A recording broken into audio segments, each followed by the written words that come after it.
Hello all and welcome to my channel Avantika's astro health. और आज का ये वीडियो है लग्न के बारे में और भी भाव के फल के बारे में। जब भी हम लग्न को देखते हैं, ये पता लगाने की कोशिश करते हैं कि लग्न हमको अच्छा रिज़ल्ट दे पाएगी या नेगेटिव रिज़ल्ट देगी या कैसा फल देगी, तो हमको ये देखना बहुत ज़रूरी है कि लग्न में किसी भी शुभ ग्रह की दृष्टि या शुभ ग्रह वहाँ पे बैठा है या नहीं, या फिर लग्नेश की दृष्टि जा रही है या नहीं, या फिर लग्नेश वहाँ बैठा है या नहीं। अगर लग्न को लग्नेश नहीं देख रहा है या वहाँ लग्नेश नहीं है और वहाँ पे किसी भी नैसर्गिक शुभ ग्रह की दृष्टि नहीं है या वो वहाँ पे कोई भी एक ग्रह शुभ ग्रह बैठा नहीं है, तो ये लग्न के लिए उतना अच्छा नहीं माना है हमने। और जब भी मैंने कुंडलियाँ देखी जहाँ पे लग्न में किसी भी शुभ ग्रह का कोई इंटरवेंशन नहीं था, कोई इन्फ्लुएंस नहीं था, ना लग्नेश का था, तो उन लोगों की लाइफ में जो एक डिफ़िकल्टी का स्पैन है वो बढ़ जाता है। ऐसा नहीं है कि वो अचीव नहीं करेंगे, ऐसा नहीं है कि उनकी लाइफ में हैप्पीनेस नहीं होगी या पॉजिटिविटी नहीं आएगी। डिपेंडिंग ऑन अदर एस्पेक्ट्स हो सकता है वो सब चीज़ें हों, लेकिन जहाँ पे स्ट्रगल को थोड़ा स्मूथनेस की बात होती है कि हम स्ट्रगल से थोड़ा स्मूथनेस की तरफ बढ़ें, वहाँ पे उनको बहुत ज़्यादा चैलेंजेस फेस करने पड़ते हैं। चीज़ें उतनी स्ट्रीमलाइन नहीं हो पाती उनके लाइफ में। चैलेंजेस, सेटबैक्स, हो सकता है कभी कभी छोटी छोटी चीज़ों में उनको चैलेंजेस, सेटबैक्स बहुत ज़्यादा देखने को मिले। तो अगर ऐसा आपकी कुंडली में भी है कि आपकी लग्न में ना तो लग्नेश की दृष्टि है, ना वहाँ लग्नेश है और कोई शुभ ग्रह भी नहीं है, उनकी दृष्टि नहीं है, तो फिर यहाँ पे आप अपने लग्नेश की रेमेडी ज़रूर करिए। मान लीजिए शुक्र आपका लग्नेश है या गुरु आपका लग्नेश है, जो भी ग्रह आपका लग्नेश है, आप उसकी रेमेडीज़ ज़रूर करिए। और जो कि मैंने पहले भी एक वीडियो में बताया था, जो कि लग्न से रिलेटेड रेमेडीज़ के लिए था, कि जिस भी भाव में लग्नेश बैठा है उस भाव के जो कारक प्राणी हैं, मान लीजिए आपका लग्नेश 9th हाउस में है, तो अपने फादर के प्रति, गुरु के प्रति, किसी एडवाइज़र के प्रति, जो भी आपकी ड्यूटीज़ हैं या जो भी आपका एक अच्छे इंटेंशन से आप जो कर्म करना चाहते हैं उनके लिए, आप उनके लिए कुछ करना चाहते हैं, वो ज़रूर करें। और जो 9th हाउस से जुड़े कारकत्व हैं, उन कारकत्व में आपको बल डालना है। जैसे 9th हाउस धर्म का स्थान है, तो आपको अपनी धार्मिक एक्टिविटीज़ को, स्पिरिचुअल एक्टिविटीज़ को बढ़ाना है, आपको अपनी हायर लर्निंग को, स्पिरिचुअल लर्निंग को बढ़ाना है। Something that makes you more wise, उस तरीके की टीचिंग्स, उस तरीके के बेसिकली नॉलेज को आपको अक्यूमुलेट करना है अपनी लाइफ में और उसको लेकर आगे बढ़ना है। तो ये चीज़ आप एक कर सकते हैं। दूसरा ये है कि जब हम किसी भी भाव का फल निकालते हैं, तो हमको यहाँ पे एक चीज़ बहुत ज़्यादा ध्यान रखनी है कि हम किसी भी भाव का फल कैसे निकालें। जब हम किसी भाव का फल निकाल रहे हैं, तो मान लीजिए आपका 7th हाउस लॉर्ड बैठा है 9th हाउस में और 9th हाउस लॉर्ड बैठा है 8th में।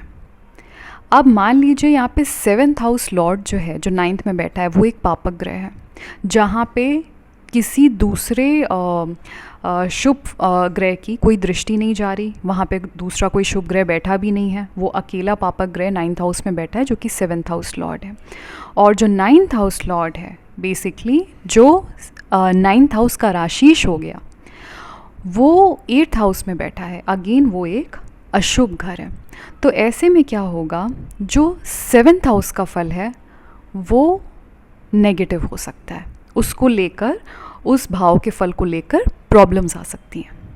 फिर से समझिएगा, जैसे कि आप किसी भी भाव के फल को निकालने की कोशिश कर रहे हैं, तो इसमें एक ये टेक्निक लगानी होती है। बेसिकली ये ओवरऑल इवैल्यूएशन है कि आप किसी भाव के फल को कैसे अच्छे से निकाल पाएँ। मान लीजिए आपका 2nd हाउस लॉर्ड बैठा है 4th हाउस में, जो कि एक पापक ग्रह है, और जो 4th हाउस लॉर्ड है वो बैठ जाता है 6th हाउस में। अब ये जो 2nd हाउस लॉर्ड 4th में बैठा है, जो पापक ग्रह, इस पे किसी भी शुभ ग्रह की ना तो दृष्टि जा रही है और ना वो उसके साथ, पापक ग्रह के साथ युति कर रहा है। और जो 4th हाउस लॉर्ड 6th में बैठा है, वो अशुभ स्थान में गया तो कमज़ोर हो गया। तो ऐसे में जो 2nd हाउस का रिज़ल्ट है वो अपने में नेगेटिव हो सकता है, वीक हो सकता है। तो आपको अगर अपनी कुंडली में किसी भी भाव को लेकर ये फल दिख रहा है, इस तरीके का रिज़ल्ट आ रहा है, जहाँ पे कोई गुंजाइश नहीं रह रही है कि इस पर्टिकुलर भाव का फल अच्छा हो पाएगा, तो उस भाव को ज़रूर आप स्ट्रॉन्ग बनाने की कोशिश करिए। एंड आप लोग इतने सारे वीडियोस देखते होंगे या एस्ट्रोलॉजर से मिलते होंगे, तो कहीं ना कहीं आप लोगों को थोड़ा सा तो आइडिया रहता ही होगा ना कि ये जो भाव है वो क्या चीज़ें प्रेजेंट करता है, इसकी क्या रेमेडीज़ हो सकती हैं, या फिर आप एक अच्छे एस्ट्रोलॉजर को कंसल्ट कर सकते हैं for knowing proper remedies to strengthen that house.